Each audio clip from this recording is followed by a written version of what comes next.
Good morning, everybody, and welcome to this Resolution Foundation webinar. We're going to be talking today about the design, but also the delivery of the government's economic policy response to this crisis. And it has been a huge crisis. And one of the things that's most important to note about it is the speed. This is not the normal pace at which an economic crisis develops and builds. It has been very fast. And one of the things that has meant is that so far, we have focused on the forecasts of what that impact of that crisis might mean. We've been looking ahead to see how the economy might develop. But actually, now that we are 6 weeks into this, we can actually start to see some of those effects actually taking place, which is much quicker than in normal economic crises.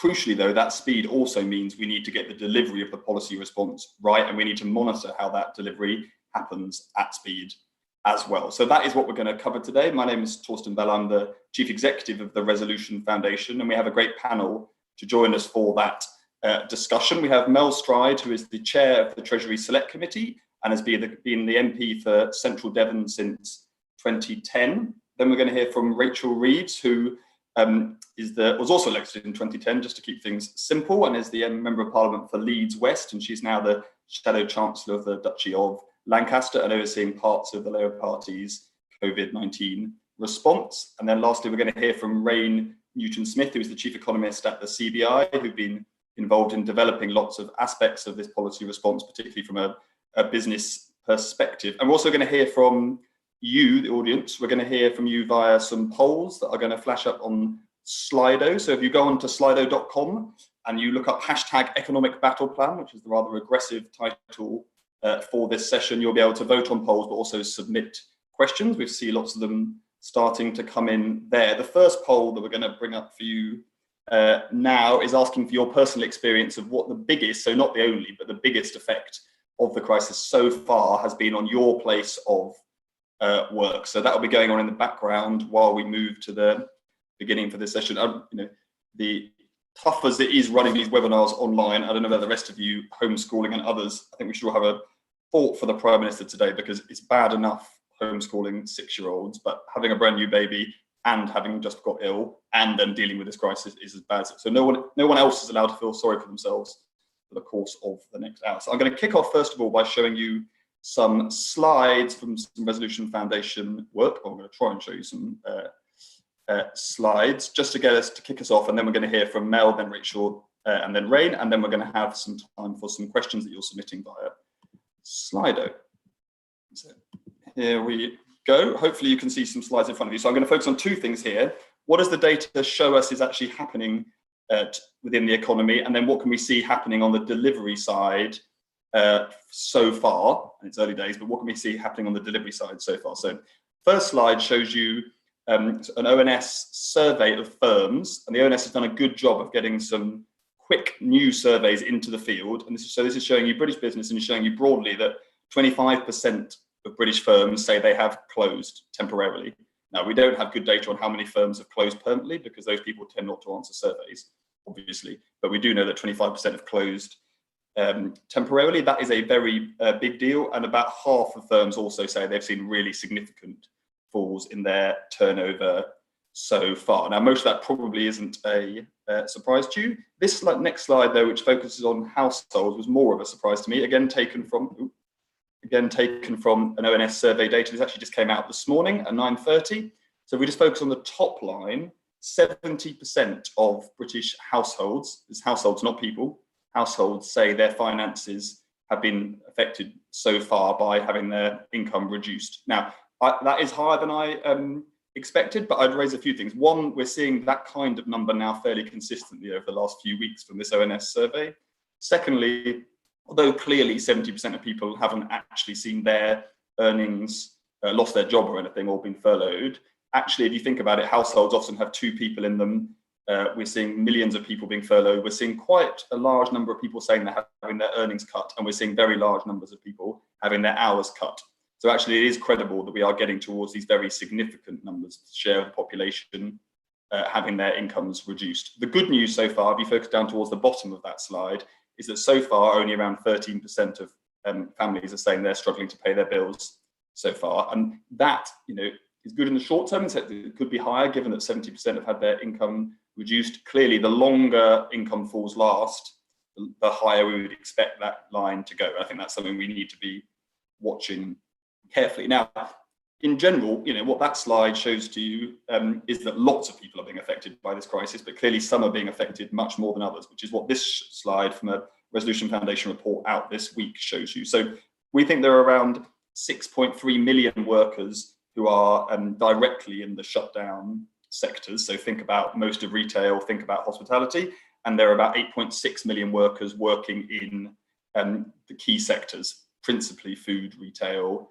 and health are the big ones in there. So this is just showing you the incidence of those kinds of workers in red and blue, looking at them across the earnings distribution. So the lowest earners here are on the left, as you look at the screen, and the highest earners are on the right. And you can see a very marked distinction. So low earners are twice as likely to be key workers as the very top of the earning distribution. And those in shutdown sectors are earning about half, £350 a week, what those who are mainly able to work from home, who earn around £700 a week. So we're seeing a very distinct effect of this crisis. As I say, everyone affected to a very significant degree, but some affected much more than others, both on the health risk side and on the economic side of the equation. Now, the government has announced a lot of policy. We obviously can't do justice to all of this within an hour, but I just want to focus you on three big changes that have happened. So the top one there is the announcement of the job retention scheme by the government, 80% of wages up to £2,500 for those that are furloughed. That is a huge policy intervention, a bigger engagement in supporting workers' living standards during a recession than this country's ever seen.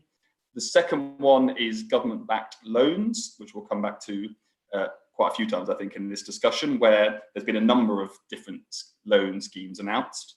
And then thirdly, universal credit, which is taking the brunt of providing the safety net for those that do actually lose their jobs, has had a significant increase to its generosity during this crisis. So those three are the big ones. There's lots of other policies, bailouts for specific sectors, so far limited to transport, buses and railways. The Bank of England's doing lots of other things, and charities have received some cash as well. But the three big ones are the ones highlighted at the top there. So then the question is, that's what got announced and got into the papers. What do we think is actually happening on the ground? Because that's what we really care about. So I'm going to give you some highlights of the data. And I would say on this, on the data of what's actually getting delivered, which is obviously what matters in the end for people and for the economy, the government has done well on some cases in providing that data, but not well enough.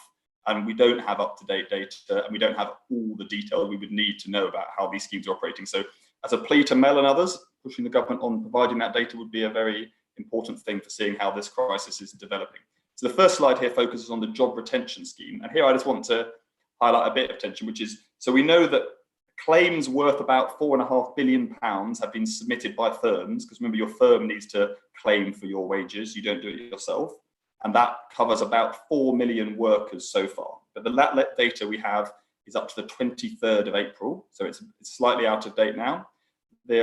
And the thing I would highlight here is that the numbers so far, so on the left-hand side of this slide, you can see how many have actually claimed so far. But if you look at the right-hand side, you can see what our estimate is of how many people will at some point over these 3 months be going through the furlough scheme. And you can see that actually, in some ways, we have been surprised that we haven't seen bigger numbers coming through that furlough scheme to date. Now, one optimistic take from that is, well, maybe the economic shock's not as bad as we thought it was.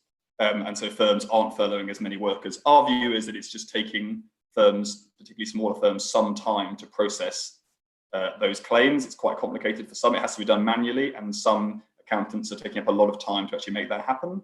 But it's possible that we're overly pessimistic, and maybe this isn't as bad as we expected. But given that business surveys are fairly consistent in saying we should be seeing somewhere between 7 and 9 million people furloughed, I would be surprised if it stayed down below 5 million. For much longer, but that's an important question mark. But so far, the scheme has held up incredibly well. Processing, 1 million people on its first day is incredibly impressive, given that it was only announced a few weeks before. Right, universal credit, which is the safety net for those that lose their jobs, and is the safety net we'll be left with after the job retention scheme is eventually abolished. Here we've seen very, very large numbers of claims coming through. 1.5 million claims had come in by the middle of April. The pace those claims came in at is like nothing we've ever seen before in this country, many times faster than we saw before. These numbers here are showing you claims to universal credit from March through to March and April this year, but then comparing them to increases from the last year's claims. And you can see kind of astronomical increases in the heat of the crisis at the end of March coming through. Those numbers have eased off, but they are still running at 3 times the normal claim rate. So they're still very large.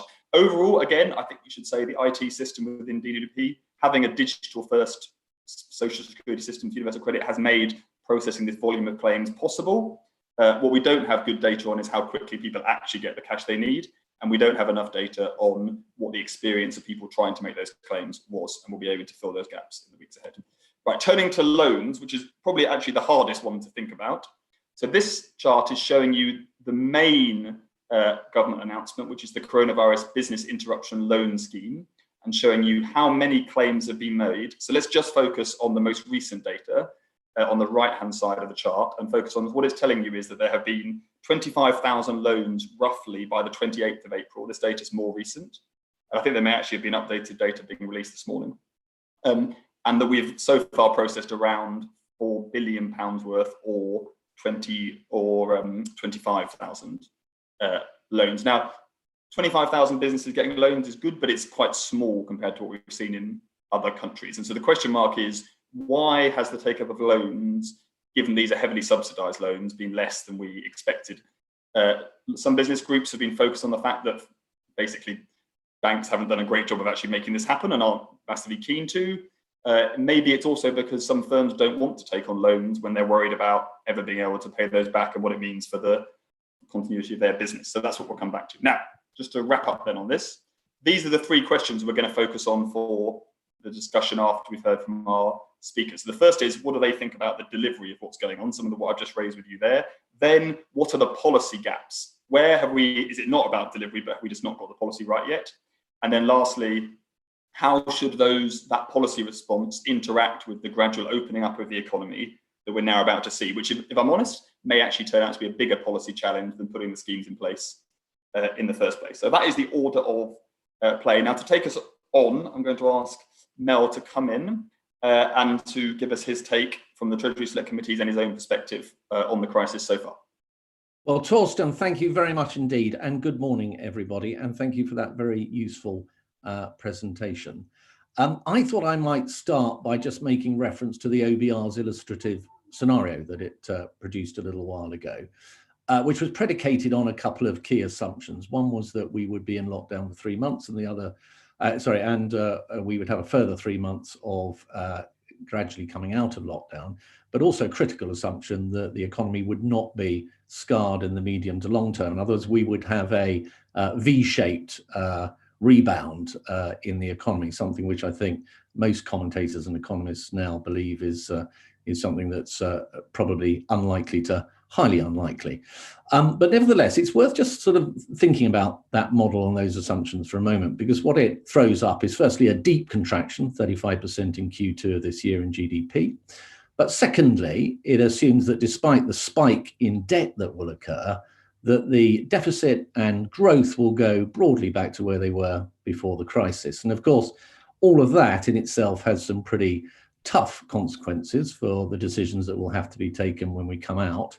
But if that V-shape does not occur, and as I'm suggesting, I think it's unlikely, then the deficit will be significantly raised, all else being equal. And it will be a very different world that we'll be emerging into with far greater challenges for us all. So trying to get to as close to a V-shape is right at the heart of the economic challenge here. And it seems to me the government has 2 areas that it can focus on, over which it has significant control to try and get us into a V-shaped rebound. And the first is the speed with which they appropriately exit the current lockdown arrangements.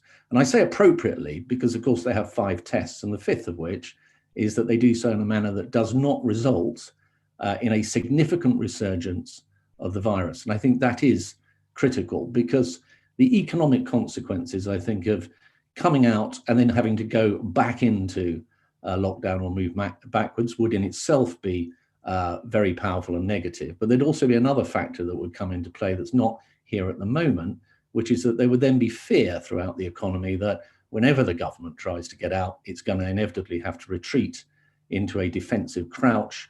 And that, I think, would be catastrophic for the economy. And there are some signs that maybe, and I stress maybe, that Germany is beginning to even experience some of that problem at a very early stage. So what I would say on that part of it all is, firstly, everybody needs to be patient. We need to be led by the science. And secondly, however, I think the government needs to be more transparent when it comes to laying out the basic milestones along the way, its basic game plan for getting us out, so that business can be firstly inputting, but secondly also given reasonable notice of what might be expected of them if they're to transition out of the lockdown. The second area, the main focus of what we're doing today, is the support that government is given. And I would echo what Torsten said, which is that we have clearly, or the government has clearly moved at considerable scale. I mean, the idea that 4 million people would have their wages underwritten by the state in such a short period of time is quite extraordinary. I think equally the pace at which this has occurred has been extraordinary. I also believe the government by and large has been good at listening. In other words, where there have been gaps and shortfalls, I think they have listened pretty well actually to the problems, and they've been fairly nimble in responding. And we've touched on loans, for example, and the recent announcement about the 100% bounce back loans is an example of that kind of reaction. So I think all of that is the case, but there's a huge but, and that is that when you have policies rolled out at pace and at scale, inevitably two things happen. One is you get policy hard edges, and the second thing you get is problems around delivery, actually getting money out the door or policies delivered on the ground. And as a committee, we've been very engaged in examining both those aspects. And I just wanted to share two of those elements with the discussion today. The first on the issue of policy hard edges, the fact that under the furlough arrangements, if you're self-employed and you're working through a business, at the moment, in terms of assessing how much you qualify for under furlough payments, the PAYE income that you receive is taken into account, but the dividend income is not. Now, HMRC tell us, and I believe the government's position is this is not a question of principle, but they say in practical terms, it's too difficult to actually distinguish between dividend payments received by individuals that come by way of self-employment dividends through companies, and, for example, those dividends they may be receiving as passive investors in share portfolios. So that's a classic example of where in the system, the data, government argues, is not available. The system's not quite there to make it work. But I see no reason on the grounds of basic fairness why they should be treated differently to other areas. We know that the Treasury is looking at this, possibly some kind of declaration by the self-employed individual and the clawback with penalties if that declaration is erroneous. Now, the second thing I would go on to is in terms of delivery, loans has been the classic area where actually getting machinery working and cranked up and getting the help out there has struggled. And if you look at CBILS, there have been in the early stages of the design of that policy, a policy response from government. So they removed, for example, the requirement of banks to establish that a potential borrower wouldn't qualify on normal commercial conditions. They've removed that requirement, as they have the ability of banks to seek personal guarantees, particularly in respect of some of the smaller loans, which has speeded up the process as well. But what they have found, and as your slide I think showed, Torsten, and you're right, the international comparisons of getting the money out the door are not that strong. So Switzerland and Germany doing much better than ourselves here, is that still more needed to be done, which is why the bounce back loan and the 100% guarantee by government rather than 80% has come in. So I think that's an example of, once again, the kind of iterative nature of policy development, and in an area there where delivery has been the key issue. You mentioned data, Torsten, and the importance of getting that out of government. I could not agree more. And I think when it comes to the loans, that's an area where we do need more data. I have a maxim, which is that which gets measured tends to get done, particularly if it's transparent and public. And so I have spoken with the British Business Bank, who you know are overseeing these schemes, and also written to the 40 plus accredited lenders on their panel who are responsible for getting this money out, to say that I want daily data here. And it is being provided to the Treasury but it's not in the public domain, and I think that it really should be. I'm not quite sure how much time I've had. Probably I'm running at the end of it. Not if yes, I need we're just if you could just wrap up, that'd be great. I will wrap up very quickly to say that clearly there are other issues that we're going to come on to, and just to urge any of those who are listening to this that the Treasury Select Committee's inquiry into the economic impact of coronavirus is ongoing. Do please log on and share your views with us. Thank you. That's very reassuring that democracy and scrutiny is carrying on at the end there. Great. Now, Rachel, over to you. Thank you very much, Torsten, and it's great to be here with you and Mel and others this morning. There's not very much that I disagree with that Mel has said, and so instead of repeating his assessment of the different schemes, I'm going to just pick up on a few additional points. I'm going to say something about the economic schemes today, a little bit about the exit strategy, and then if I've got time to touch on what happens after all of this. The scale and the challenge of coming up with these economic schemes at such short notice and without being able to have the proper time to make policy that you usually would to make changes of this substance has obviously posed big challenges for government. And they're challenges that we've also seen in other aspects of the response to COVID-19. The fact that, for example, we're still in a position where earlier this week, the Royal Society of Physicians said that 27% of doctors are still not being able to access the gowns that they need to do their job properly protected. The fact that we're on the last day of April, and despite government commitments to get to testing of 100,000 a day, yesterday just 52,000 tests were undertaken, and only 33,000 people were tested because many of those tests were duplicate. And just to touch on Mel's point about what gets measured gets done, I think it's really welcome that yesterday, for the first time, the number of deaths reported included deaths in care homes, because the problem has been over the last few weeks is that in only measuring what was happening in hospitals, the eye was on the hospital ball and not on what was happening in care homes. And once those numbers from care homes have been added in, instead of the trajectory looking like we've fallen in terms of deaths from the peak, it now looks much more like a plateauing rather than a steep decline that we had hoped and wanted to believe was true. And so measurement, whether it is on economic schemes or on health schemes, is just incredibly important.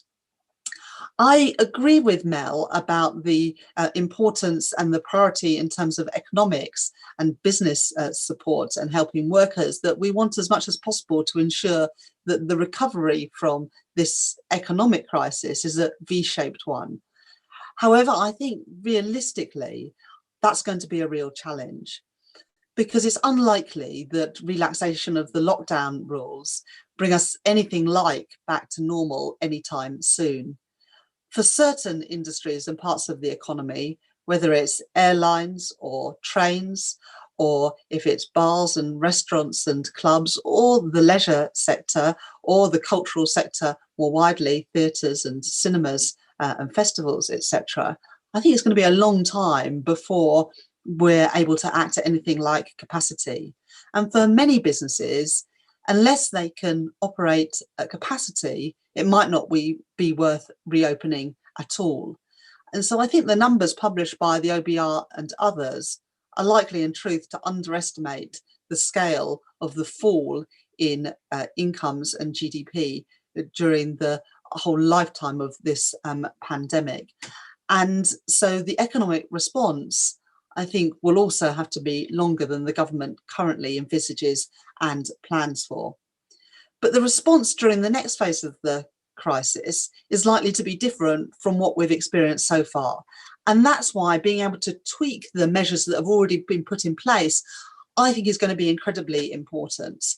Now, I take the points from Treasury that being able to finesse these schemes is very challenging, but I think it's absolutely essential. So at the moment, if you're furloughing a worker, it's an either or situation. Your worker is either furloughed or not. But if you furlough somebody, it means they can't do any work at all for the business. They can't run the payroll, for example. They can't do any cleaning in the workplace. They can't do any security at the workplace, etc. And for many businesses and charities, it's not as simple as that.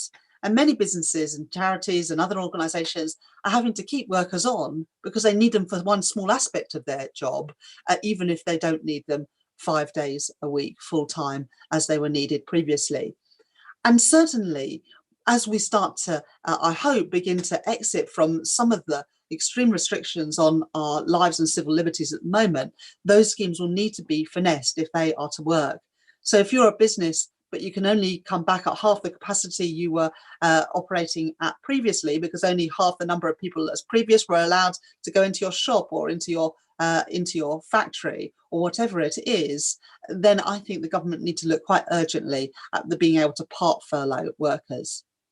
Another issue which will stop businesses from being able to bounce back quickly, and indeed households, and the chart that Torsten showed, about 68% of households have had a fall in their income, I think is a stark reminder at the impact this is going to have on household debt. And we already went into this crisis with many people having no savings or very low savings at all to draw on, and that work and that analysis has been done very well by the Resolution Foundation. But we're going to come out of this crisis with many more households and many more businesses, as well as government, being much more highly indebted than they were previously. And unlike government, businesses, although they can at the moment, businesses and households cannot borrow at the same rates that government can. And so in being able to recover from this crisis and to go back to be able to spend as we need for the economy to grow again, I think is going to be a real challenge. And government will need to look very carefully about the levels of indebtedness for family incomes and business incomes, but also the impact that that debt will have on the ability of our economy to recover. The government also need to do a lot more work to ensure that a relaxation of our lockdown restrictions can work. And that means having mass community testing at a local level. It means having much clearer arrangements for contact tracing and then isolation of people who have been in contact with those who have been tested positive for COVID-19. Otherwise, we are going to see what we look like we're seeing in Germany, of those R numbers beginning to edge up again, and the need to go back into lockdown, which will be even more challenging for businesses a second time round. Finally, let me just say something about after the crisis. Quickly, Rachel. Very quickly, and then maybe that will come up in questions. After the financial crisis, the response of government was a policy and a strategy of austerity. I believe that austerity has contributed to some of the problems we're seeing today, with a lack of preparedness of the public sector to this crisis.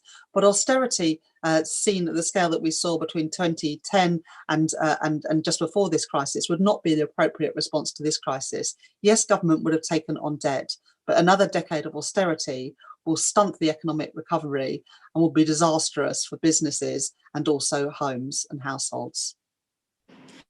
Great, thank you very much, Rachel. Now, Rain, before I turn to you, we're just going to show the first set of results from that poll, to get a view on how our audience compares to the British public in the impact of the crisis so far, if the technology allows us to do such a thing. That was the question, and the results are, see, this is interesting, which is basically, it turns out being a policy type in this crisis is very good, because basically all that happens is you get sent home to work on your laptop and you don't all get laid off. So those numbers do not look like what is happening to the country as a whole, where you're seeing much larger numbers laid off or furloughed. That's the kind of, we're expecting 11 million people to be in that middle category there, where only 6% are on these surveys. And actually, if you link that back to what Rachel just said about debt levels, the truth is, while some people are seeing big income shocks at the moment, for some people actually financially they may be better off if they're able to work from home, keep earning their money, and are seeing their consumption spending going down. Because the thing that's causing this crisis is us telling people not to spend their money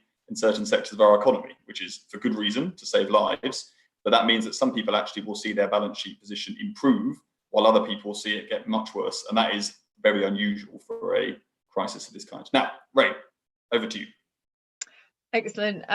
Thanks, Torsten. I'll try and build on both what Mel and Rachel have said, because I really agreed with so much of what they set out.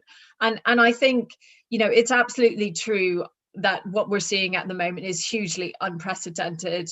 That's partly why, those who are in the policy sphere are really trying to do their best to try and come up with solutions to the crisis we're facing, which of course at first and foremost has been a health crisis, but then protecting the health of our economy has fallen into place now, and we're really trying to focus on that. I thought what I could probably do is just think about, to my mind, it's absolutely been about how we protect people first.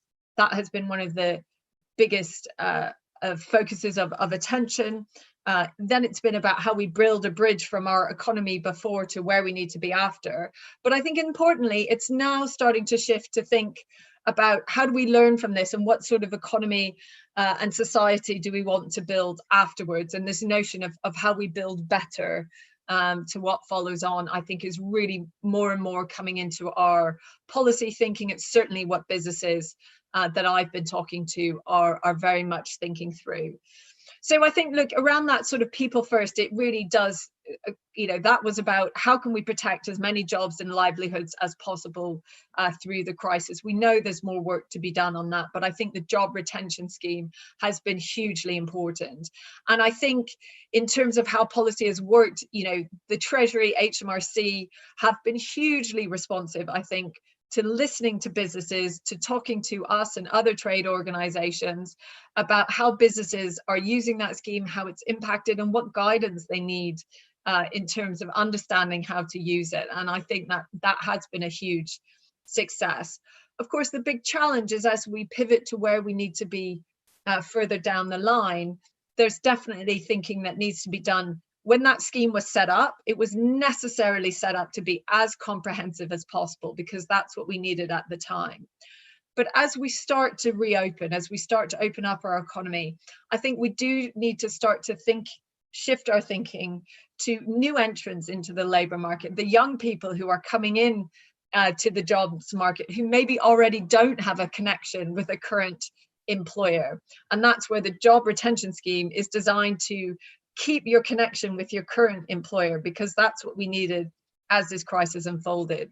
But as we evolve it, that's where we need to shift some of our thinking, and some of the points that Rachel was making about how we make it more flexible to allow people to do some work for their current employer. You can do training, which is great, but I think thinking about how we build the skills that we need for the future becomes even more important.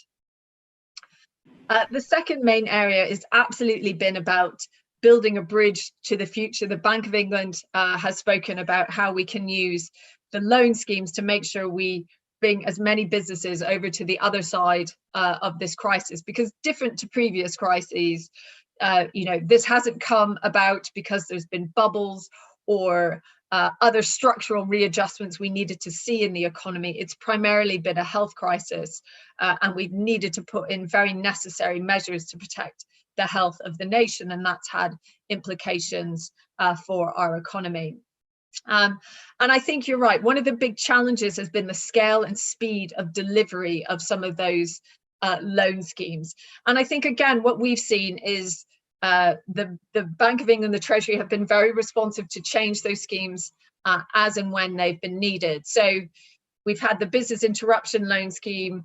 We had the Bank of England's commercial paper scheme for the very large companies who are investment grade, but there was this stranded middle of companies who are big regional employers who didn't have a scheme that could apply for them if they were looking for loans above 5 million. And that's where we've seen the introduction of the large civil scheme, which has been hugely important for a lot of those large regional employers. And then the other big gap was, how do we help some of these smaller businesses? We know that there are over 5.5 million companies who have less than 10 people as employees.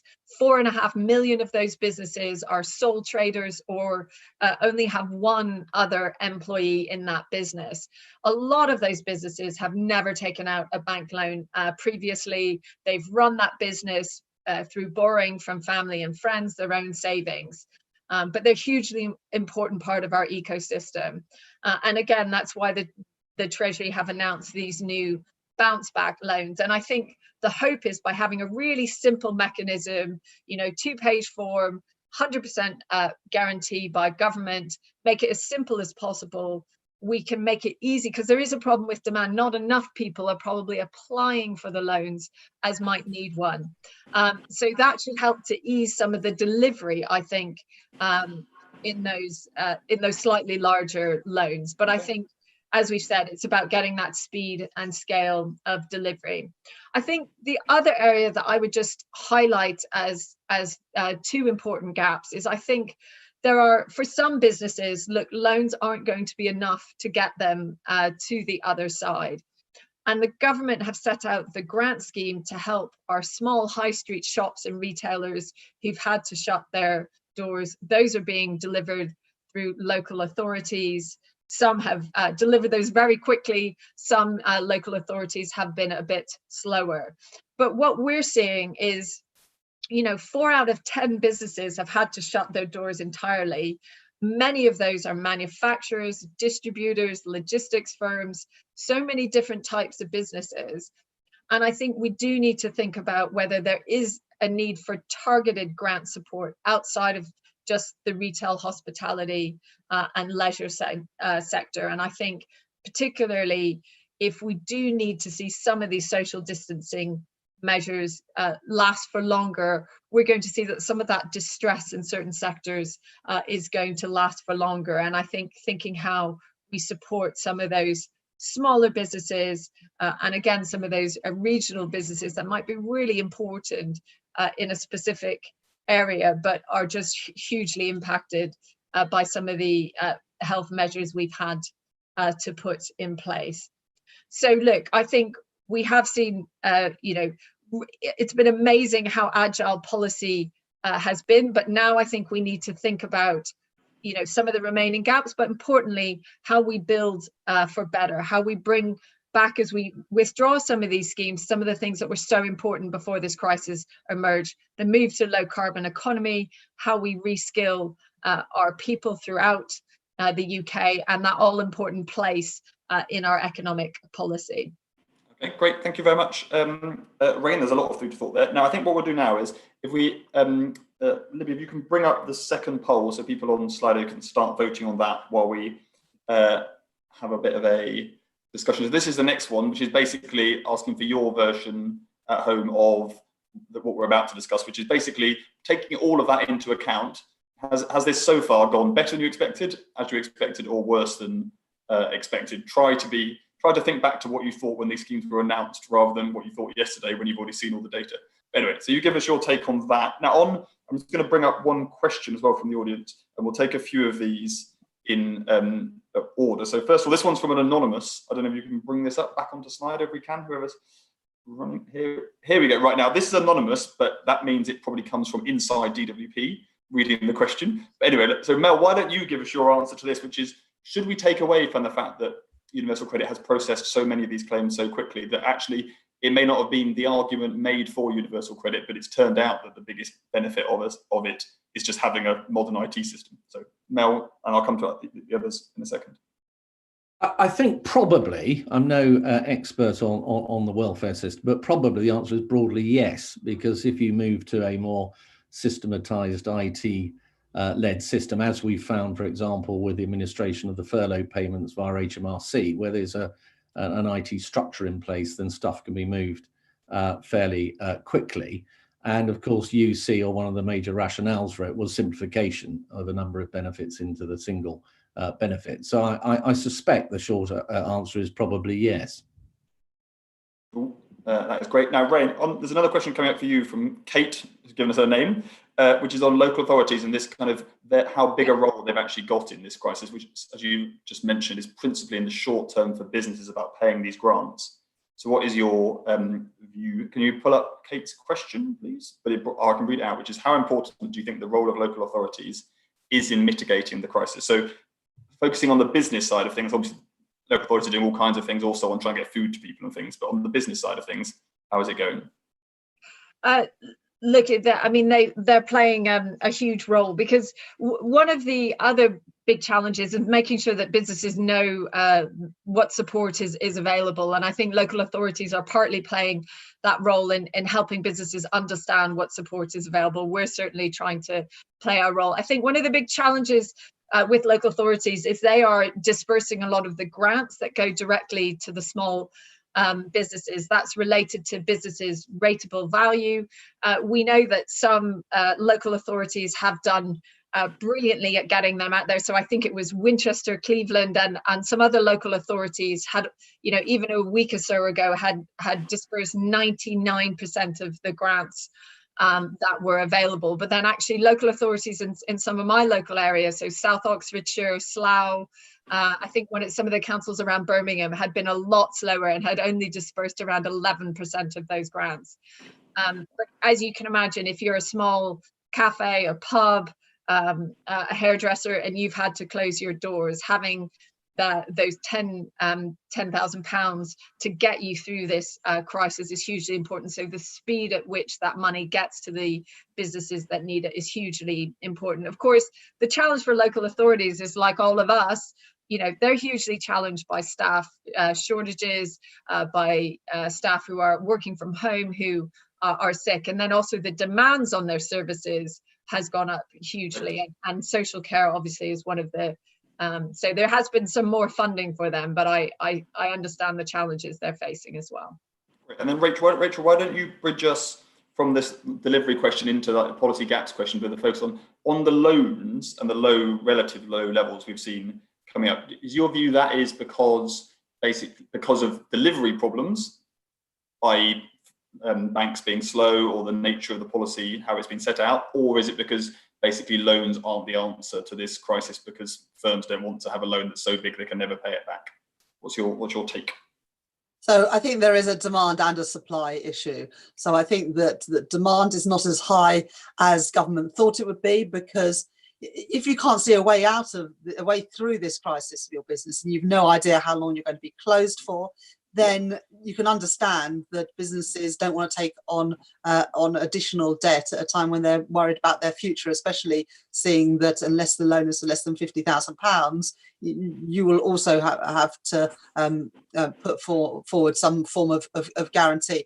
There's also a supply issue. I think that banks, and actually this was Mel's point earlier, that we should be publishing on a daily basis the lending by each of the different institutions, because despite the fact that the banks were bailed out by taxpayers in 2008, 2009, I think they've been much too slow to support and bail out the real economy this time round.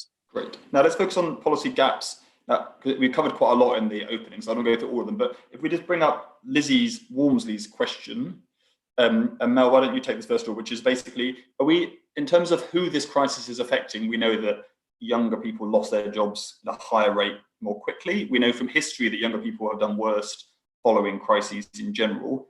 What is your view on how the policy response so far matches up to the kind of actual impact of the response on young people? Well, I think the support measures are there on a kind of universal, age-neutral, geography-neutral, gender-neutral basis, and I think that's right and proper at this stage. I think the more interesting question actually is, given who has been currently being most impacted by what's happening, i.e. lower paid people, women and younger people, and in particularly in the case of younger people who arguably for some time now have had a much more difficult economic journey in life, in terms of not having their higher education funded as I was in my day, and getting on the housing ladder and all those kind of challenges. I think when we come through this, I think there needs to be a big and full debate about younger people and lower paid people, and supporting them in particular, probably when we come out the other side of this. I mean, in terms of, you're obviously completely right on the schemes being they don't have age criteria in most of them, luckily, and quite right too. So some young people are upset about the fact that because basically we're protecting people who had existing earnings from the kind of end of February, basically, with some exceptions, people who are lucky enough to squeak in March, basically, that new starters are one of the, now the absolute numbers aren't huge, but for the people that got new jobs in the first few weeks of March and now feel very cut off from the system, that is, it isn't, not as big as the unemployment rise, but they still feel very hard done by. Yeah, and I think in some cases, and certainly if you're in that category, you've every right to feel that. Now the government has moved a bit, as you'll know. Originally there was a cut-off for the new starter furloughs of the 28th of February, and the government's moved that to the 19th of March. However, there are still some who will have been employed prior to the 19th of March, but because their employer has not interacted with HMRC in tax terms through something called RTI, then they are not qualifying. So there are still some remaining hard edges there, which is something that the committee is still pressing government on. So we need to keep going. And then Rachel and Rain, do you want to give us your biggest policy gap? Just pick one that you think is one thing that got sorted. What is the biggest one? Rachel, do you want to kick off? Well, I am really keen on this idea of part furloughing. I think we need to think now, not about necessarily the policy gaps that exist in this phase of the pandemic, but in the next phase.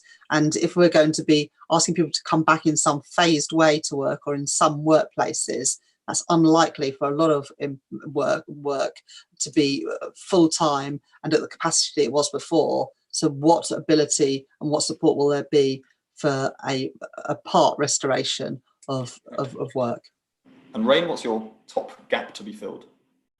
Yeah, look, I think it's building on what Rachel said. It feels like the remaining gaps are small. I do think there is this question about a targeted system of grants for those who are most in need, rather than only looking at the sort of loan scheme. And then I think the second thing is really thinking about the job retention scheme. It's been comprehensive across sectors, but as we reopen the economy, and as we know, and as you've seen from your polls, look, there are some sectors and some businesses that have been relatively, everyone's been affected to some degree, but have been more insulated from this crisis.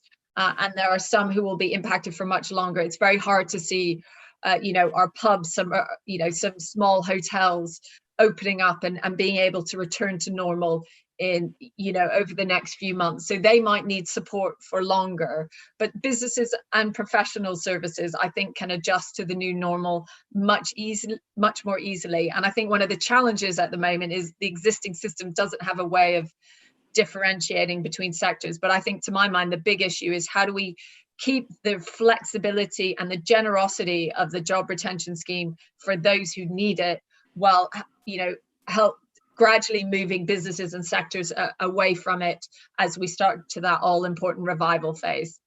Okay, great. Well, that's a good trigger into our last section. So let's just take a chunk of things from Slido. So if we can just put up the results from the last poll, and then we'll also show you the last polling. So this is like, how's it going? And you're generally, not only you all working from home and generally okay, you're also very perky about delivery so far. 14% having worse, or either that or you had incredibly low expectations in the first place, which is possible given that this is very hard. Anyway, well, that'll be welcome news to the government, I'm sure. Now, if we pull up the next poll, I don't know if that's doable within this IT world we live in. So this is going to turn us on to the next phase of our discussion, which is broadly the policy response. As we were saying, this is a very quick crisis in some ways, but the policy response needs to move with the phases of that. And what's becoming clear is that the next phase of the crisis isn't moving from completely out of lockdown back to the old world, but it's instead moving into a more uncertain, more variable and longer phase. So the question is, what do policymakers face as their biggest challenges as they do that? Now, there's one last bit from slide. Let's just take the question from, I think it's Christian. She's flagged up. Who asks a very good question, which is basically, how on earth are we going to do this, and what are the risks? So, Rain, why don't you kick us off first this time on when we come to this unwinding phase? How hard is it really going to be, and how do we balance the need for firms to have the incentives to do the right thing with our wish to protect firms and household incomes? Look, I think that this next phase is going to be hugely challenging. And I was interested in seeing the sort of poll results. I think one of the things, I guess maybe it's helpful just to reflect that one of the principles we're sort of looking at as we think to that reopen phase, I think it's absolutely about making sure we have, conversations between businesses, between trade unions, that we're informed by the best sort of health advice. But I think it's also thinking about the enablers, right? So opening up schools returning is a huge enabler for the wider workforce. Transportation, again, huge enabler, particularly in cities, maybe less so in some of the rural areas. So I think that is hugely important. And the other thing is also, our connections with the rest of the world. It may be a while before we can all, as individuals, travel freely, but thinking about how goods and services move around the UK, but also around the world. That's so important for our supply chains. It's so important for our exports, and we need to think about how we support those enabling functions. And of course, any equipment and manufacturing needed for the NHS. Ray, how do you think we should think about, so given that for some businesses, yes, they'll go back to their old business model, but for other businesses, think about hospitality, think about obviously airlines for the recent news we've seen. How should we think about how much our job is still just to keep everything frozen in the way the world it was pre-crisis, and how much our job is to start allowing some of those changes to take place? So I think we do need to start thinking about, I'll characterize it as adding that sort of dynamism. I think at the very initial policy response was almost take the economy frozen in time at the moment. We want to build a bridge and recreate that on the other side. I think as this evolves, we have to allow the natural dynamism in an economy while supporting vulnerable households and regions as that happens. And that's why I think we need to think about the evolution of policy. And if we do end up with, if we end up with high unemployment further down the line, where is that concentrated? Is it young people? And therefore, do we need policies to help our young people? Or is it concentrated amongst older workers, right? We don't quite know what the biggest unemployment policy challenge we might face further down the track. But making sure our policy stays agile to get the dynamism that we want to see in our economy, I think is really important. Yeah, I think it's worth people I think a lot of times when we think about recessions, we think about unemployment as being what happens when people lose their jobs. But actually, in some recessions, almost as big a driver, not quite as big, is people not being able to get new jobs. It's the flow. It's a flow issue rather than just a straightforward people coming out of work. And that is really important in terms of, you do not want to mess that up in your policy response. You need people to be taking new jobs. Rach, what do we think about that? So, everyone always assumes the next crisis is going to be the same as the last, which is why everyone's written these really annoying books for the last decade on the next financial crisis. But one way that happens is we thought we'd cracked unemployment, basically, because unemployment was big but didn't go up as much as we expected in the financial crisis. Now we are definitely facing an unemployment crisis. We're already, it looks like we'll be over 3 million at least in the next few months. What does policy need to learn, not from the financial crisis, but from other phases or from other countries? Yes, I think you're right that after the financial crisis, there wasn't an unemployment crisis, there was an incomes crisis instead. And that's why real wages haven't really recovered to the levels we saw before the financial crisis, and nor has productivity. This time, of course, I think unemployment is going to go up much higher than perhaps we've ever seen before. I think that though there will also be parts of the economy that are going to be creating jobs.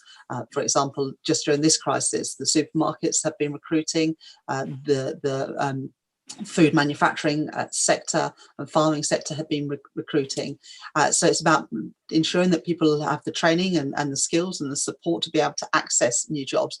There are likely to be other changes in the economy as well. I expect the way that we value and reward people who work in social care, for example, is likely to change and perhaps be integrated with our National Health Service, something which a lot of people, including myself, have been calling for a long time. So I think there's also likely to be opportunities and areas of the economy that will be doing better and will also potentially reward their staff more.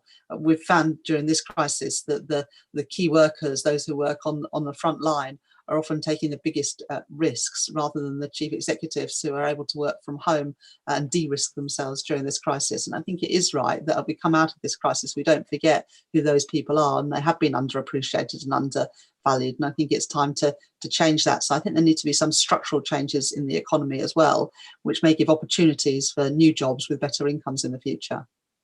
Yeah, we obviously agree with that. We'll be setting out a set of proposals for a new settlement for the low paid over the coming weeks, which hopefully you politicians will find useful. Mel, to set you up, why don't we take the results of the poll, and then a question, the most popular question on Slido is from Robert, and you can give us your response to that. So we can pull up the poll results. Well, there's Robert's question first for you, Mel, which is broadly comes into what are we going to do about all this deficit next time?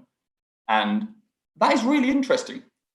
So you guys at home are most worried about firms going bust and what that means as a challenge. Okay, well, Mel, why don't you respond to both of those then? Are we heading for another round of austerity and firms going bust being the biggest problem we face?